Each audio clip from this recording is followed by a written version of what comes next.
Bien. Nous commençons donc le sixième Pérec, le sixième chapitre. Ketzad Mevarechim. Il a écrit comme ça. Ketzad Mevarechim ala perot. Ken.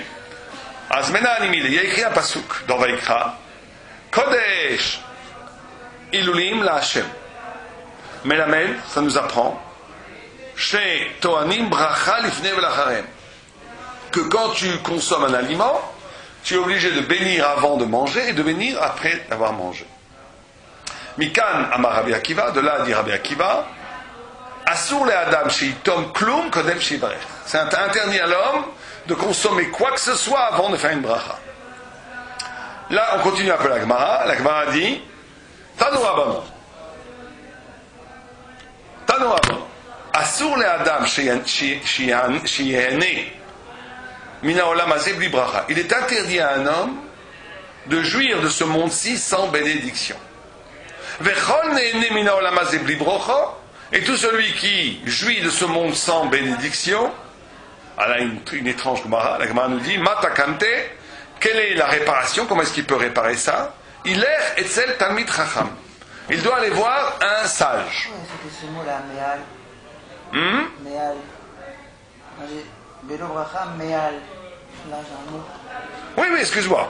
Blo Bracha, Vechol Hanehene Min Olam Hazeh Bli Bracha, Ma'al. Ma'al, ça veut dire c'est comme s'il avait profané des choses saintes. Mais il a, c'est quand quelqu'un prend quelque chose qui appartient au temple, par exemple du vin qui est désigné à une libation, et qu'il le boit, c'est une meïla. Ou bien qu'il prend des choses qui appartiennent au temple, des sacrifices qui doivent être consommés sur le misbéach, sur l'autel, et qu'il le mange.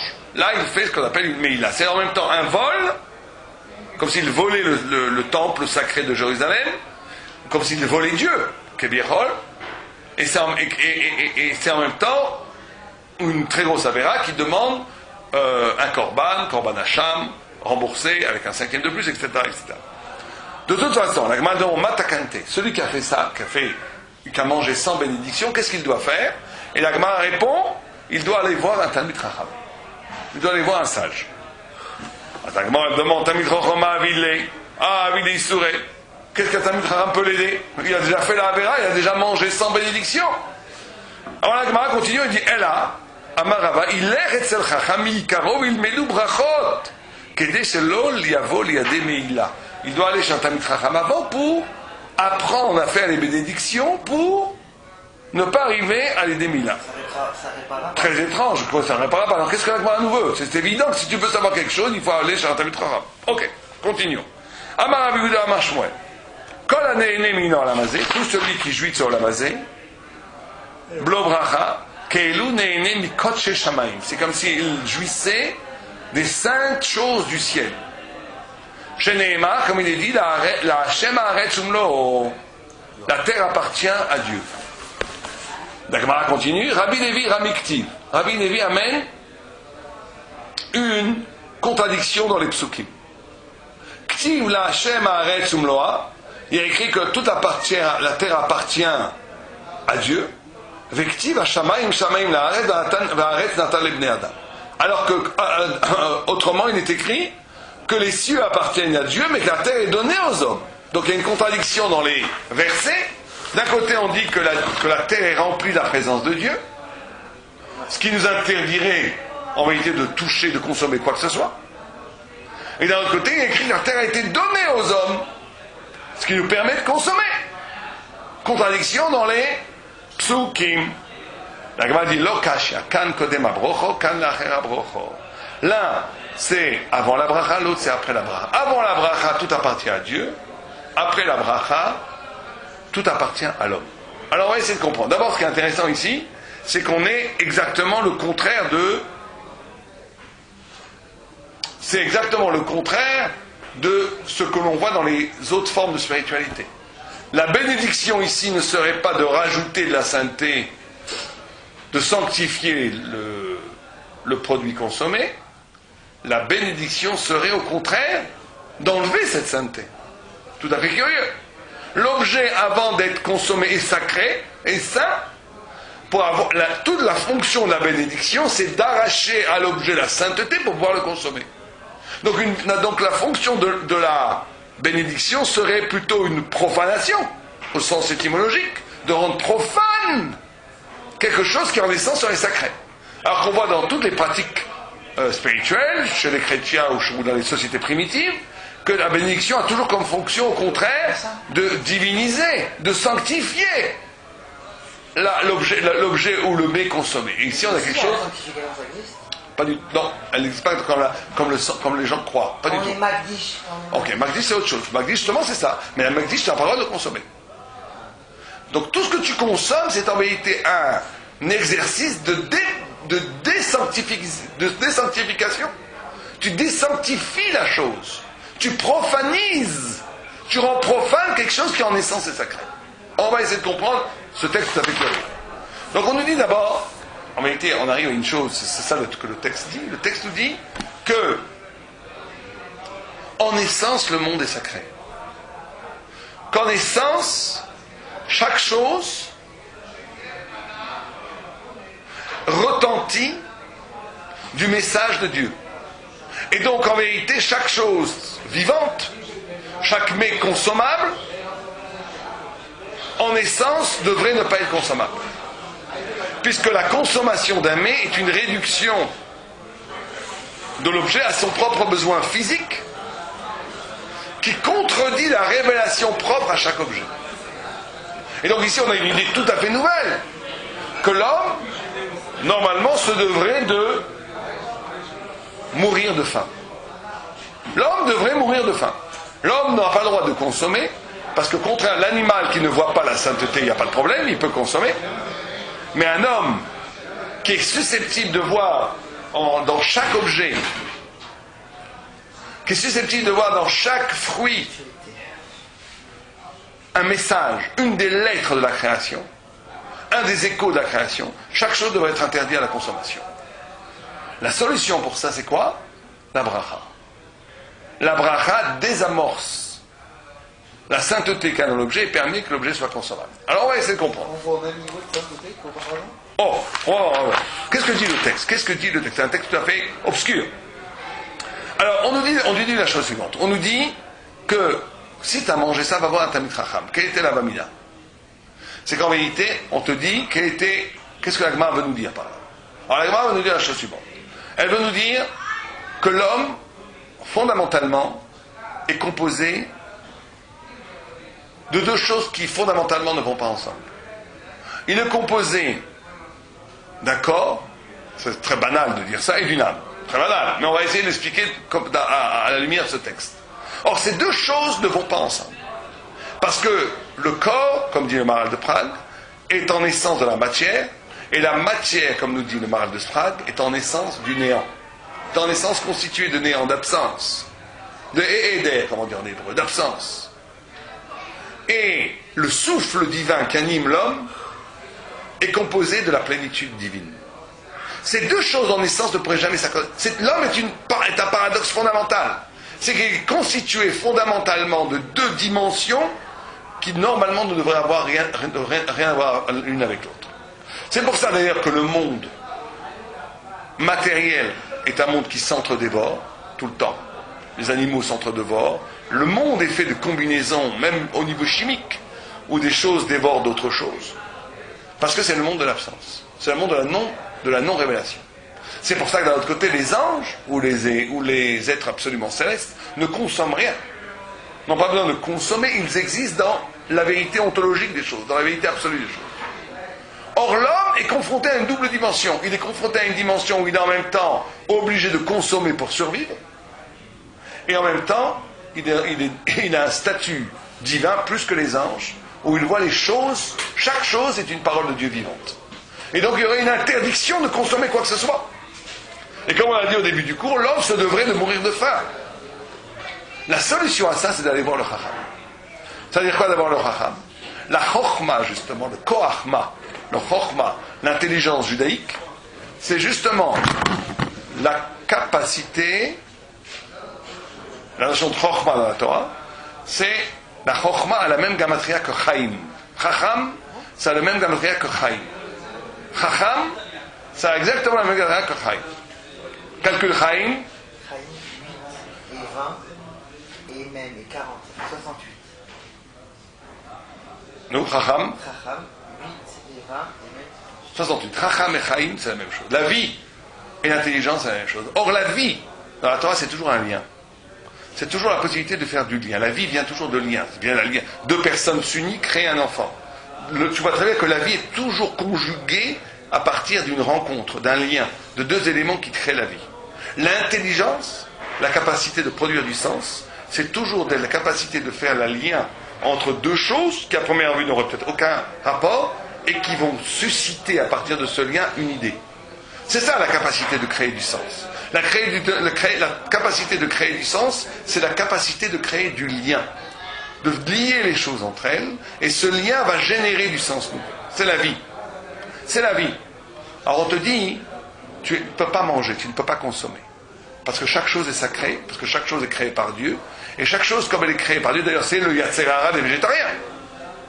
C'est le Yetzer Hara du végétarien, c'est de dire, l'animal est trop sacré, c'est vrai qu'il y a quelque chose de sacré dans l'animal, une vie. Comment peux-tu, pour continuer à vivre, tuer quelqu'un d'autre? Comment tu peux consommer? Comment tu peux faire une chose pareille? Alors certains deviennent végétariens en réduisant la problématique, en disant, ok, je vais détruire des végétaux pour vivre. Mais en réalité, tu as la même problématique avec les végétaux. Certaines, non, mais ils vivent pas. ils vivent, les végétaux vivent, un végétal vit. Il y a même des recherches scientifiques qui ont prouvé qu'une tomate crie, qu'il y a un cri, une certaine onde dans la Torah d'une craie de souffrance quand elle est mangée. C'est des... Il n'y Si, a, si. pas de... Ah bah si, à un certain niveau, un niveau végétal, pas au même niveau animal et encore moins humain, il y a une souffrance du végétal. La pierre aussi.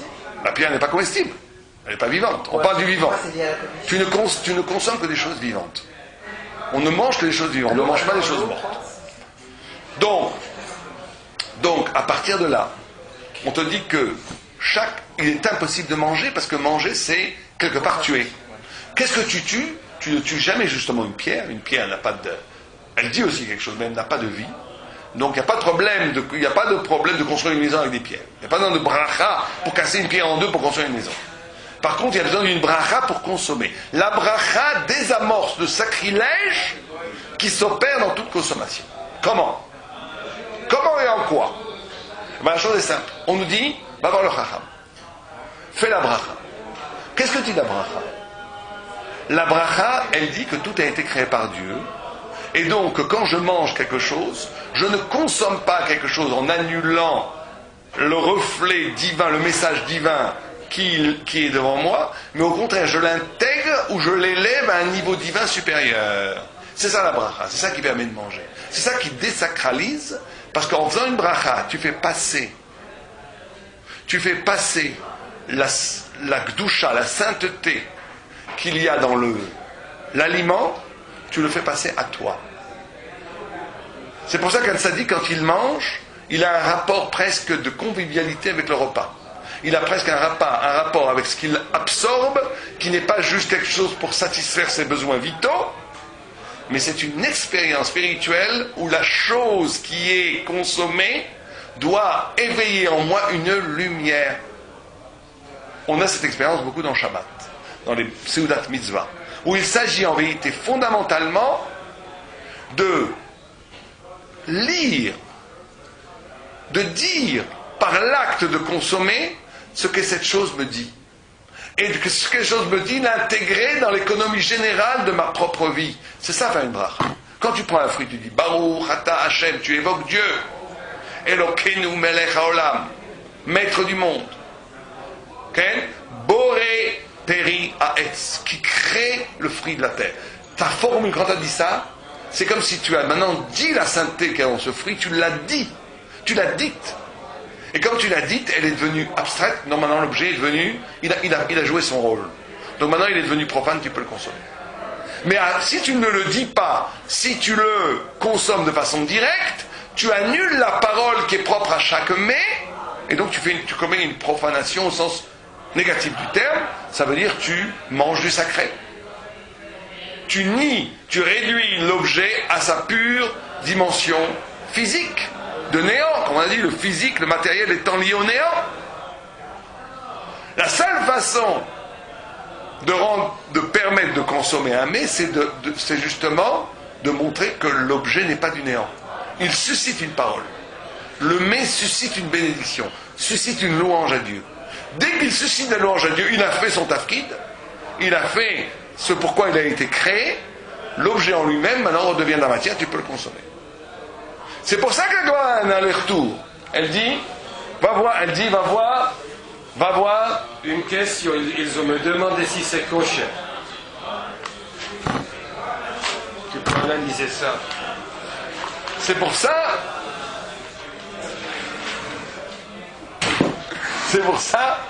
qu'on nous dit que celui qui parce que qu'est-ce que c'est le Kodesh Shamayim? Qu'est-ce que c'est la notion même du sacrifice? Qu'est-ce que ça veut dire de sacrifier des animaux sur au temple? Dieu, bien entendu, il n'a absolument pas besoin de tes corbanotes. Qu'est-ce que c'est la notion de corbanotes? C'est quoi de sacrifier, d'amener au temple des animaux et les brûler sur l'autel? À quoi ça sert? C'est justement cette idée c'est cette idée-là qui est énoncée. L'idée du sacrifice, c'est pas l'idée comme les Bistros ou d'autres ont voulu le dire du surplus. Dieu nous préserve d'une telle pensée. Qu'il y aurait une sorte de surplus qu'on donnerait à Dieu pour avoir en retour la bénédiction de Dieu. C'est une sorte de marchandage, de commerce qu'on ferait avec la divinité. On vous en donne une petite partie pour en recevoir une plus grande. Un bon investissement, Dieu préserve. La notion du sacrifice, c'est la notion d'éveil que ce qui apparaît le plus animal, le plus brut, le plus primaire, comme un animal, a pour origine un souffle divin de créatif. Dieu a créé ces choses-là. C'est éveillé à la sainteté qu'il y a dans les choses. Et donc tu rends à Dieu par le feu, en brûlant, tu rends à Dieu pour montrer que ça vient de Dieu. Tout ça c'est fait que pour l'homme. C'est pour montrer que ça vient de Dieu. Quand tu rends à Dieu, tu montres que ça vient de Dieu. Et donc c'est ça le sens du sacrifice. C'est exactement pareil que la bracha. La bracha, c'est pour t'éveiller que ça vient de Dieu et que ce fruit te dit quelque chose. C'est d'être capable de lire la poétique, le spirituel poétique dans les choses. De t'éveiller au signe divin qui t'est fait dans chaque acte avant de consommer, avant de manger. Ça élève une bracha. Si tu ne fais pas ça, c'est comme si tu mangeais les Kodesh Shamayim. C'est comme si tu mélangeais, manger les Kodesh Shamayim, ça veut dire il n'y a pas de différence entre le règne animal et le règne spirituel. Quand tu manges une côtelette d'agneau qui aurait dû être brûlée dans le temple, tu dis tout se vaut.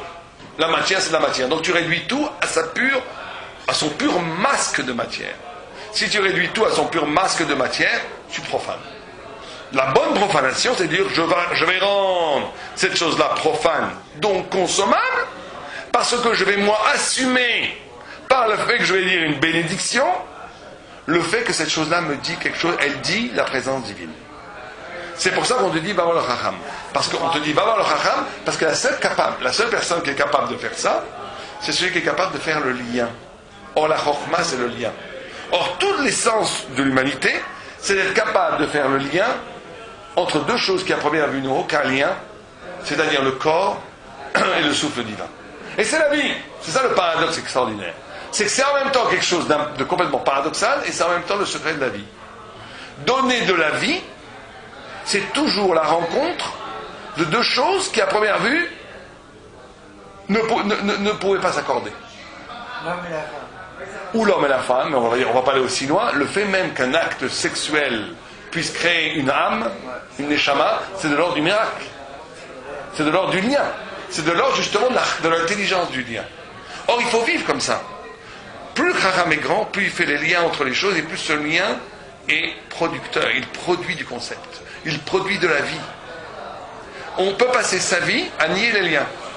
On peut passer sa vie à vivre en couple, ou vivre en amitié, ou vivre en groupe, où tout mon souci est que de m'isoler, donc consommer. Consommer de la relation avec autrui, consommer de la sexualité avec sa femme, consommer de l'amour et même consommer de l'amour psychologique. Le lien, c'est prendre le risque de l'aventure d'unir deux choses qui en vérité en soi n'ont pas de rapport. Pour ça, pour être capable de faire ça, pour être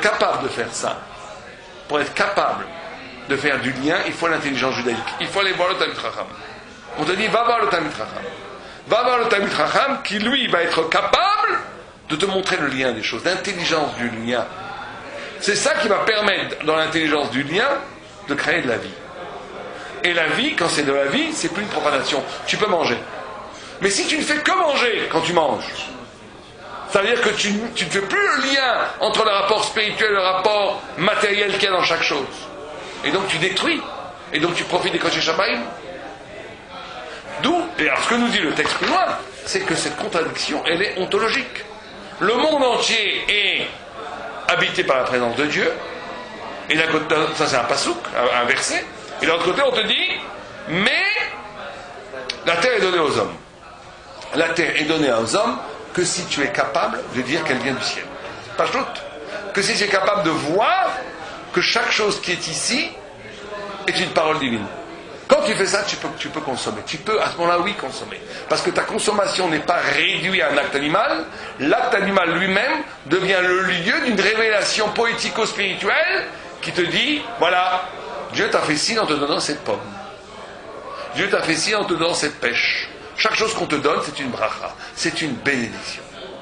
D'où d'ailleurs la notion de bénédiction. Vous savez que quand le monde a été créé, un midrash nous dit que Dieu a passé à rebours toutes les lettres. Il a commencé par Tav, Shin, Resh, Bechule, jusqu'à qu'il est arrivé à Bet et là il a créé le monde.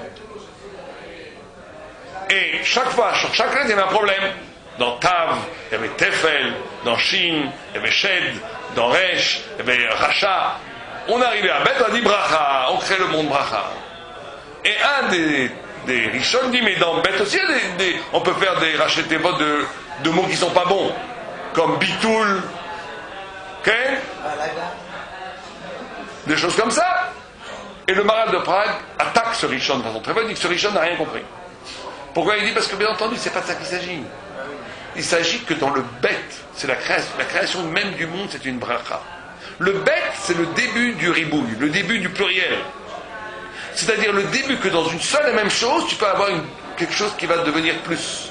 C'est ça la bénédiction. La malédiction, c'est de réduire les choses à ce qu'elles sont.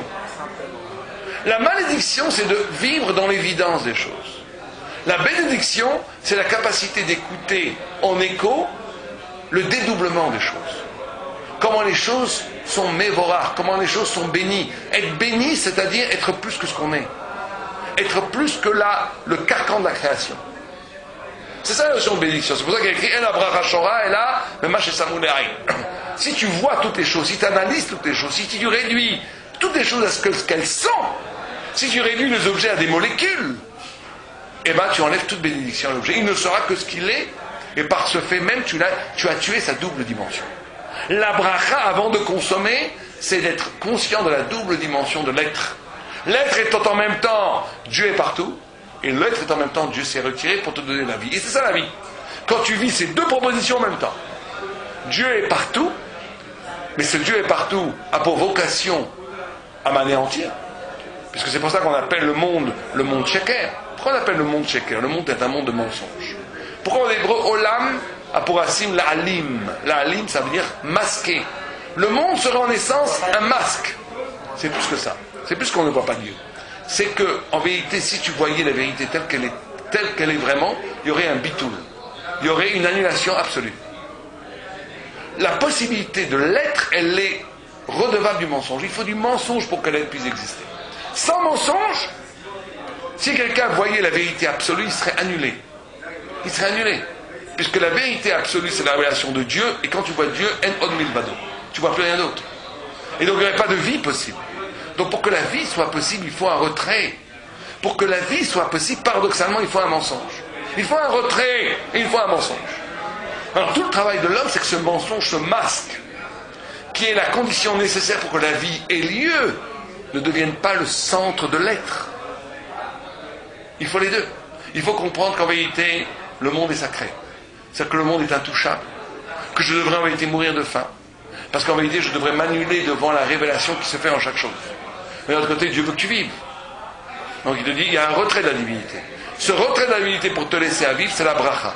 La bracha permet ce dédoublement. La bracha, c'est le double. Bracha, c'est bête. Bête, c'est double. C'est-à-dire comment une chose, elle est en même temps divine, et en même temps, dans cette divinité elle-même, il y a un retrait de la divinité pour te donner la vie. Il y a les deux en même temps. Les deux en même temps. Il faut pouvoir soutenir ces deux choses en même temps. C'est très difficile. Et dans la vie de tous les jours, c'est comme ça. Dans la vie de tous les jours, il faut en même temps voir. C'est très difficile à faire ça.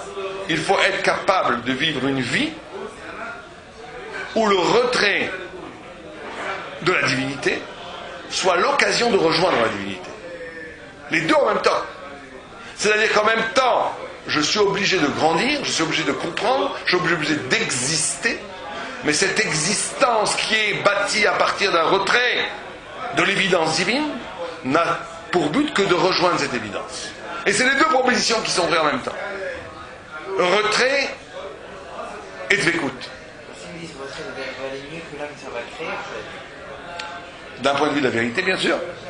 Mais simplement, on a déjà expliqué ça plusieurs fois, que la vérité a tout à gagner à l'aventure humaine, parce que justement, le retrait, la vérité qui naît dans le retrait, ça va être une lumière qui va inonder des champs d'êtres qui n'existaient pas avant la création de l'homme.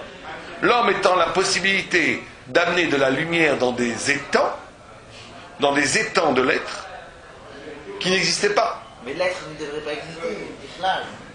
Ça veut dire quoi, l'être ne devrait pas exister? La présence de Dieu, elle est mieux que tout en fait. C'est bien sûr. idéal. Mais bien alors, c'est pas parce que l'homme il a existé que, en fin de compte, c'est un problème l'homme, c'est pas quelque chose de bien. Non, parce que l'homme a la possibilité justement d'amener la lumière divine là où elle aurait été impossible d'atteindre sans que l'homme soit créé. Ah. C'est ça le surplus de la vérité qui va naître de l'absence de la vérité. C'est exactement ce dont on parle. C'est que justement, la création d'un espace créé qui est kouloshek, puisque l'espace créé masque le créateur, donc c'est un espace de néant. Mais d'amener la lumière dans le néant va donner une coloration à la lumière qui n'aurait jamais existé si ce néant n'avait pas été le réceptacle de cette lumière. D'où l'expérience de la bracha, c'est ça la bracha. La bracha, c'est la capacité de vivre ce néant et ce néant inondé par la lumière divine au même instant. C'est ça une bracha. La bracha, c'est bête, c'est le double. Et ça donne la vie. Quand tu lis, il n'y a pas plus grande vie qui naît quand tu lis la lumière divine et le néant. Quand les deux sont liés, ça crée la vie. D'ailleurs, tout concept réel naît de l'épreuve de ces deux dimensions de la vérité. Du retrait de la divinité de l'être et du signe de la divinité dans l'être. Toute vraie pensée doit être capable de penser les deux entités en même temps. Quelqu'un qui ne se collerait, quelqu'un qui aurait un système, il y en a plein, toute la pensée positive, c'est ça. Toute pensée positive qui ne construirait la pensée, l'intelligibilité qu'à partir du masque du monde, c'est-à-dire qu'à partir du retrait, serait complètement à côté de la plaque, mais elle ne le verrait pas. Puisqu'elle dit, voilà, le monde il est fait comme c'est la pensée scientifique. La pensée scientifique, elle se doit. C'est son objet, le masque. Le problème de la science, c'est très bien. Le problème de la science, c'est quand la science se pose comme métaphysique. Qu'elle dit que ce que je dévoile dans l'être, il n'y a pas d'autre horizon. Ça, c'est la catastrophe.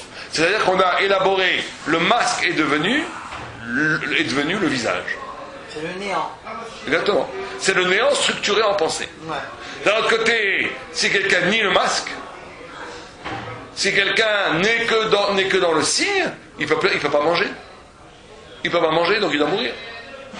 Il s'annulerait devant la vérité absolue. Donc on te dit non, si Dieu a créé la bracha c'est la solution à ce dilemme. La bracha est la solution au dilemme métaphysique entre une vérité masquée par le monde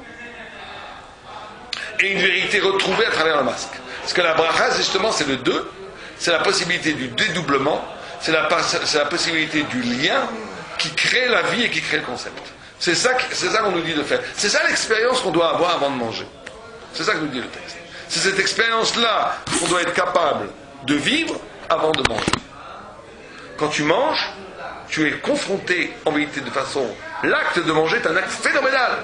Parce qu'avant de manger, tu es confronté au paradoxe humain par excellence. Tu es confronté au fait que je suis comme un ange ne mange pas.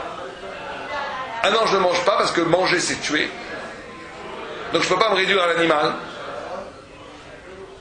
Et ton corps dit mange. Et tu as les deux. Tu peux sortir de ce dilemme que par la bracha. Il n'y a que la bénédiction qui va t'arracher à cette aporie, à ce dilemme phénoménal qui est comment puis-je manger? Je ne devrais pas pouvoir manger. Ou si je mange, je nie toute la partie sacrée qui est en moi. Et si je ne mange pas, je nie toute la partie corporelle qui est en moi. La seule façon de manger, c'est avec une bracha. Parce que la bracha, elle fait que tu réalises en toi ce qui est, en vérité, c'est ça fondamentalement. C'est que la vie que tu prends dans l'objet pour te faire vivre, tu ne dois pas simplement la prendre de façon physique.